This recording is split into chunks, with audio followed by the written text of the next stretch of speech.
Live on KPRC TV and the KPRC2 Plus live stream. The news starts now. Right now at 6, a man dressed up as an Amazon employee has been stealing packages off people's porches in Pecan Grove. Good afternoon, everyone. I'm Hannah Baker. And I'm Nicole Marino. KPRC2's reporter Daniela Tabara-Palau is reporting from Fort Bend County with key insight on the Amazon porch pirate. A few days ago, a porch pirate arrived to this community and stole some packages, but little did he know, it was all caught on camera. A man wearing an Amazon vest, gray sweatpants, and red Crocs arrived to this porch in Pecan Grove, Fort Bend County, searched through the packages till he found the ones that most interested him, and proceeded to run to a gray sedan that was waiting for him so he could escape the scene before getting caught by anyone in the community. Little did he know, he was caught and caused a mix of emotions to the homeowner affected. I panicked. My heart just fell through the floor. I felt personally attacked. Like, these are my things. I made them. They were for somebody else. And just like this homeowner mentions, these packages were not all for her, but rather for her business. Pretty much anything you can think of, I make it. I have a small shop so that way I can keep my kids here at home and, have some income coming in. So it was really hurtful. Now, this porch pirate might have gotten away with it once, but the people of this community fought back in an unexpected way. A lot of our neighbors are actually putting out decoy packages. And so he did receive some of those decoy packages last night. He received some dirty kids' diapers, some dog feces, and we're 100% sure that he did receive those items. Fort Bend County Sheriff's Office is actively investigating this case. Live from Fort Bend County, Daniela Tabara-Palau, KPRC 2 News. Thank you, Daniela. It is just so hot outside. I got out of my car this morning and I instantly started sweating. I know, it just seems like we can't catch a break. I mean, Sophia, do you have any idea on when we're going to get some relief here? I wish I could say we do have some, but we don't. Maybe not until October, but let me show you why. We're now on day 42 with heat alerts so far this summer, and it's only going to continue to warm up.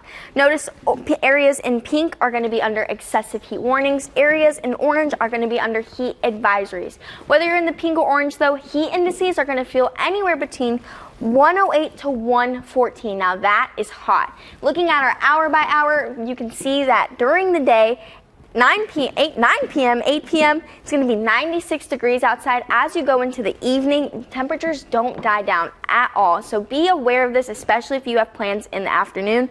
Those feels like temperatures have no relief either. 113 in Huntsville, 114 in Hobby area, and 113 on the island. Now, overall, it's just going to continue to be a warm summer. Back to you, Hannah.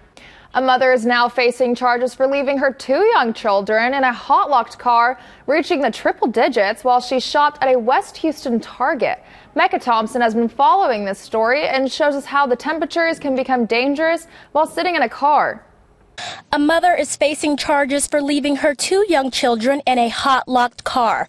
I've been sitting in the car now for about 5 minutes, and the temperature outside is around 95 degrees, but here inside, it's over 100. With scorching temperatures in Houston, court documents show a woman facing charges for leaving her 2 young children locked in her hot car while she shopped inside of a Target. Amber Rollins, director of kidsincars.org, says this is extremely dangerous and is becoming a new normal here in the state. Texas is by far the state with the most tragedies compared to any other state.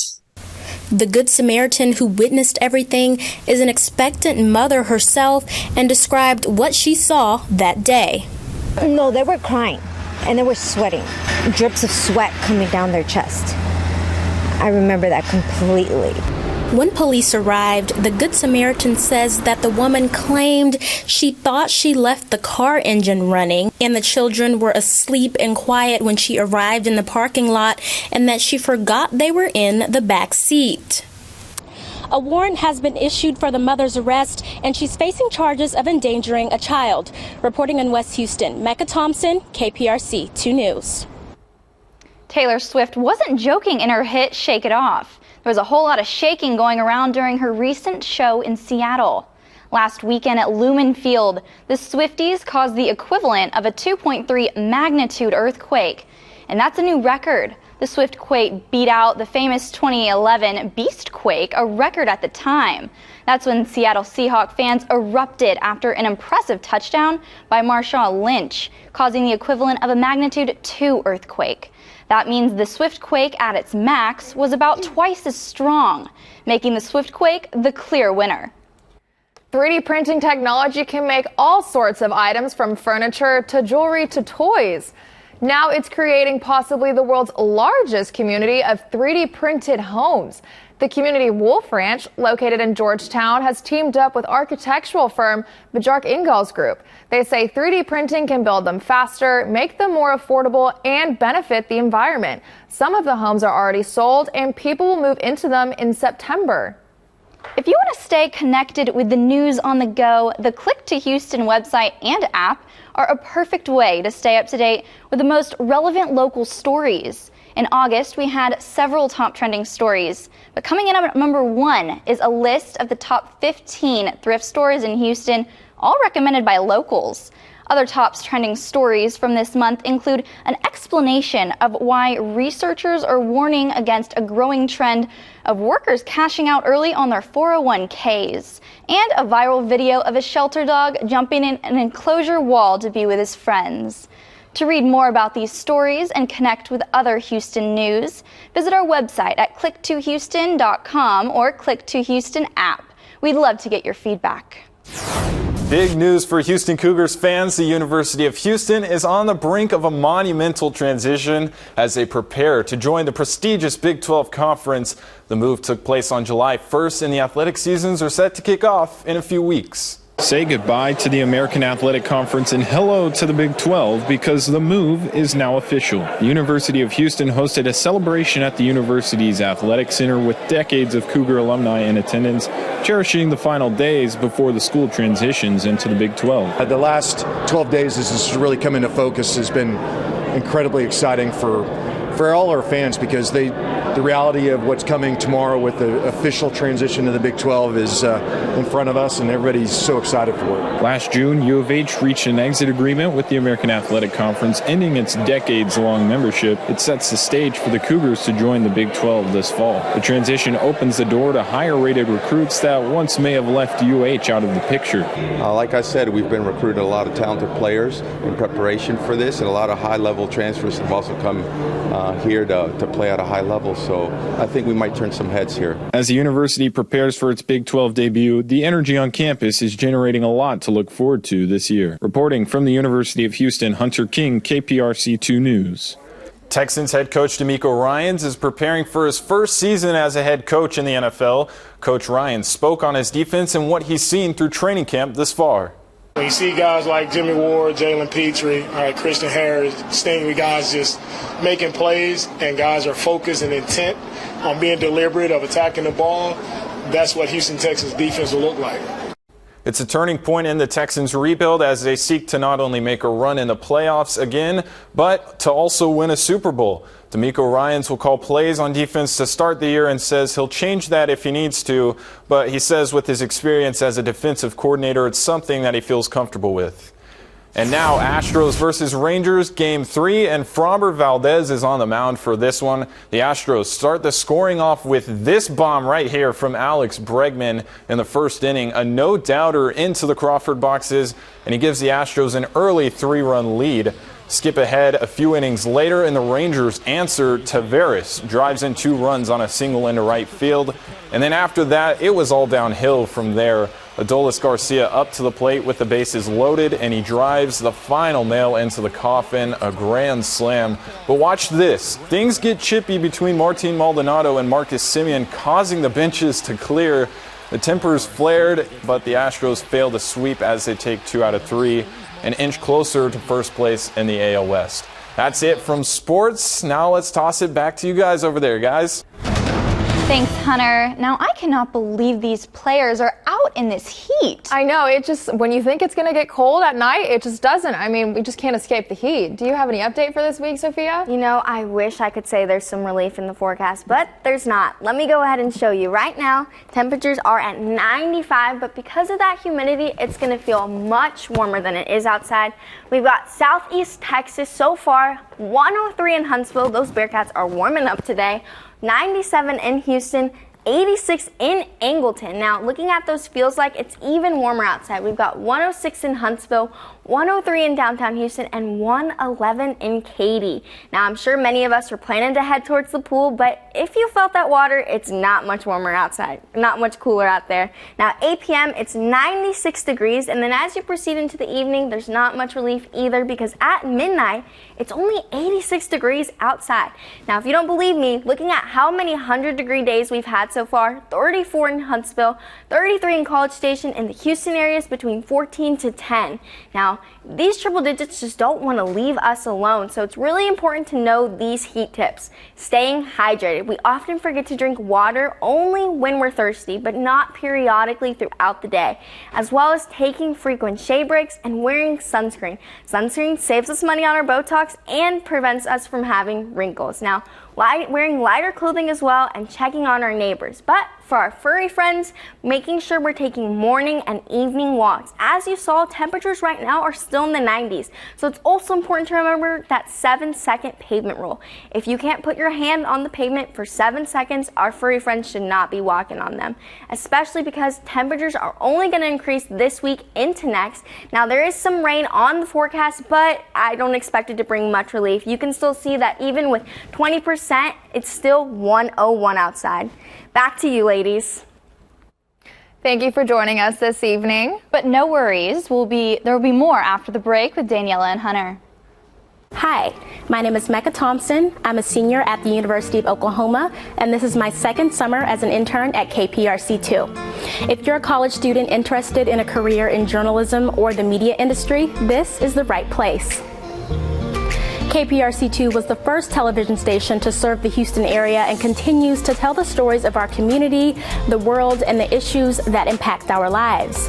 As an intern at KPRC2, I had the opportunity to immerse myself into the industry by receiving hands-on training from some of the best journalists, photographers, producers, and storytellers in the country.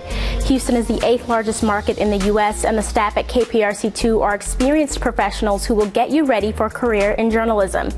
I learned the ins and outs of a news station by working at the assignment desk, producing, attending editorial meetings, and going out in the field with reporters.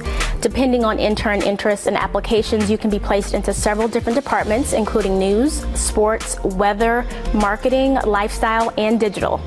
After my internship, I developed the necessary skills to help me on my way to my dream career. KPRC2 News begins right now with breaking news. Breaking news. Several fire stations across Houston have been without AC for 2 months now, having to deal with triple-digit temperatures and nowhere to cool down.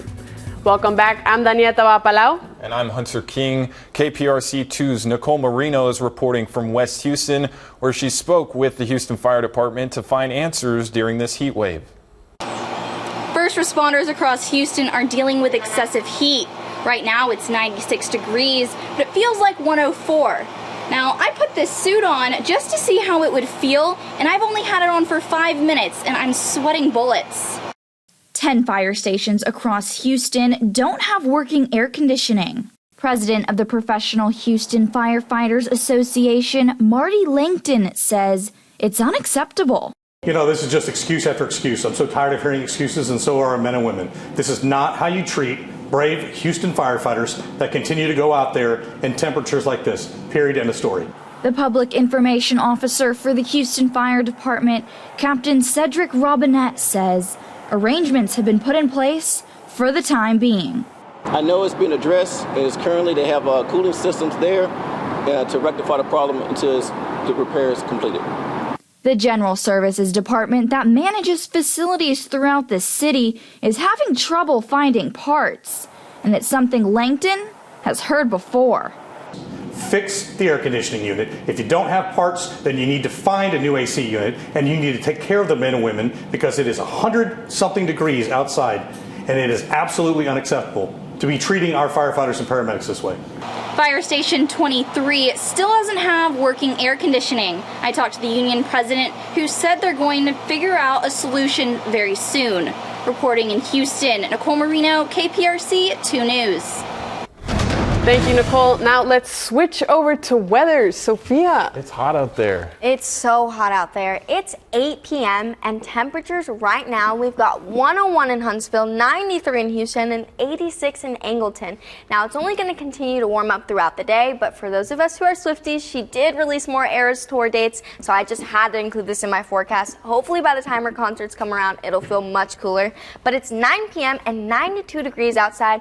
Now, for those of us who can't attend the concerts this weekend, if you are heading out for date night, notice how at 9 p.m. it's 92, 10 p.m. only 89 degrees. I suggest sitting indoors or wearing lighter clothing because it is still warm for it being the evening. Now, it's only going to continue to warm up, especially throughout the weekend. Now, looking at Sunday, we're at 102, Monday and Tuesday still in the triple digits, but on Monday, we're reaching record-breaking temperatures. Back to you, Hunter. Thank you, Sophia. A new study shows 4.5 minutes of vigorous exercise daily is associated with a roughly 30% lower risk of cancer. The authors say the exercise can be done in short spurts or altogether. CNN fitness contributor Donna Santos says anything that gets a person out of breath counts as vigorous. That could mean taking the stairs or squeezing in a few push-ups. The study uses information from more than 22,000 people in a UK database. According to a recent poll from Gallup, the approval of the Supreme Court is at record lows. The poll was conducted in July just after the justices made decisions on affirmative action, student loan forgiveness, and voting rights. Gallup found approval of the High Court stands at 40%. The court's approval rating has remained steady since late 2021, when it allowed a restrictive Texas abortion law to stand. We're following the ever-developing story of Rudy Farias, who was reported missing in 2015. Let's get right to reporter Hannah Baker, who's taking us through all the twists and turns that have uncovered over the past few weeks. We got the chance to hear from family members of Rudy Farias, the now 25-year-old who was missing for 8 years. They spoke on how HBD is handling allegations towards his mother's potential involvement. Rudy Farias was reported missing 8 years ago. With the truth now coming out, family members want justice for him. Jamie needs to be brought in. His cousin Michelle Rodriguez wants his mother to be criminally charged. Houston police has confirmed the now 25-year-old actually returned home a day after being reported missing. They're not going to know what the hell she's really done if they didn't bring her in and put pressure on her to talk. Family members claim his mother kept his bedroom door locked and started abusing Rudy before his fake disappearance. Sexually, physically, mentally. However, detectives interviewed her and Rudy Wednesday, saying they found no probable cause, a requirement before an arrest or search warrant. Activist Quan Alex, who says he was in the room when police interviewed Rudy, says he refuses to believe there's not a single charge that his mother is facing. Everyone should be praying for Rudy and should be outraged with how this is being handled. That woman should be under the jail. As of now, Rudy is staying with friends, but his family wants full transparency from the police as they continue to fight for more to be done. They're covering up what they knew years ago, and they didn't want to come out forward. Hannah Baker, KPRC 2 News. Well, school is starting soon, and safety is a big concern for most parents. But have you considered the dangers students face in portable classrooms? Channel 2 investigator Michael Jong takes a look into this under-discussed issue. A couple of feet and a fence only about this high. In an active shooter scenario, that's the only thing protecting these kids and the portable classrooms from the dangers that may lurk on the streets outside. And advocates are anxious. A red flag of danger from a safety perspective, from a tactical perspective. It's an open target. With over 30 years of experience as a law enforcement officer, Greg Freeman believes this issue's been ignored for far too long. We like to think that the wolf is not going to come knocking on our door at our campus, but it could happen. And if it does happen, it's going to have deadly consequences. But at the end of the day, Freeman says it's all about the money. It's all a cost factor. How much money are the school districts willing to pay? How much are the citizenry willing to pay regarding their school rates and their school taxes? And originally, lawmakers were willing to invest. In February 2018, after 17 lives were lost in Parkland, Florida, Abbott released a list of immediate orders, including one to improve portable classroom safety. However, over the last 5 years, after numerous school shootings within our state, hundreds of millions of dollars spent by the legislature on school safety, and even a letter Abbott wrote calling for immediate school safety review, there has been no specific mention of portable classroom safety since 2018. Regardless, Houston Federation of Teachers Director Jackie Anderson is tired of the legislative stalemate. I honestly think that we're being failed by our state legislator. They're focusing on protecting the NRA. They're focusing on vouchers. They want to give these big tax breaks and everything except fund public schools. Most of the work today focuses on improving law enforcement response rather than creating preventative measures. One of these organizations doing this is the Alert Center. They've renovated a retired school building into an active shooter training facility. Sergeant Jason Smith with Montgomery County Precinct 2 Constable's Office has been working with Alert Center to train law enforcement officers in active shooter scenarios, including in portable classrooms. We just need to make sure that we're taking into account the unique challenges of those buildings. Having those types of facilities and being able to train and be a well-rounded law enforcement force is what we need. Now, this is just one of many school safety concerns, and later this week, we'll take a look at others. But for now, reporting from South Houston, Michael Zhang with KPRC2 Investigates. An ultra-rare pair of Apple sneakers is being sold by auctioneers at Sotheby's for $50,000. That's too much. But you heard it right here, Apple sneakers. Apple as in iPhones, iPads, and MacBooks. The sneakers were custom made for this company's employees as a one-time giveaway at a national sales conference in the mid-90s. And now a single pair is fetching a higher price tag than any current Apple product. What if I told you you could have a chance to win free Subway sandwiches for life starting today? But there's a catch. You have to have your first name changed to Subway. Yeah, according to Bloomberg, once a winner is chosen, the company will pay the winner's legal fees to assume a new iconic identity. So if you happen to be a Subway fanatic and don't mind changing your first name, then go right ahead and hopefully you'll become the winner of lifetime Subway sandwiches. Hunter, would you change your name to Subway? I don't think I could. Not even for a lifetime supply of Subway sandwiches. Come on. Well, thank you guys for joining us for this newscast today. That's all we have for you. I'm Hunter King from Sam Houston State University. I'm Daniela Tawa-Palau from U of H. Go Cougs! I'm Sophia Cruz from Sam Houston State. Go Bearcats! I'm Hannah Baker from Ole Miss. Hotty toddy. I'm Nicole Marino from LSU. Go Tigers. I'm Michael Jong from UT Austin. Go Longhorns. Now, we are the KPRC Summer Internship Class of 2023. Thank you for joining us today and have a good night. Free Subway for changing your name? Exactly. I mean, it's kind of a hard deal to pass up. I'm more of a Firehouse sub guy. And this girl likes it. I get the hero sub. That's the only thing I get. I like the hero sub. Not toasted, but like hot. I like a hot Subway sub, but Jersey Mike's cold is so